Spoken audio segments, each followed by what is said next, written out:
മനുഷ്യന് തെറ്റ് വരില്ലേ? ഉണ്ട്. ഏറ്റവും വലിയ പുണ്യാളന് പോലും പാപമില്ലേ? ഉണ്ട്. ബർണദീത്ത പുണ്യവതിയോട് ഈശോ പറഞ്ഞു, പാപം ചെയ്തു പോയവനല്ല പാപി, പാപത്തെ സ്നേഹിച്ചവനാണ് പാപി. ആരാണ് പാപി?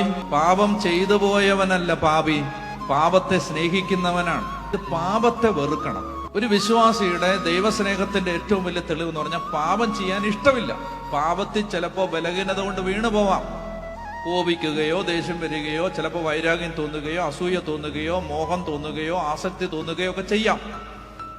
എന്നാൽ ഒരു വ്യക്തി അത് പാപമാണ് എന്ന് അംഗീകരിക്കണം. അല്ലാതെ അത് പാപമല്ല, അത് കുഴപ്പമില്ല, അത് മനുഷ്യ സഹജം എന്ന് പറഞ്ഞിട്ട് പാപത്തെ ഒരിക്കലും ന്യായീകരിക്കരുത്.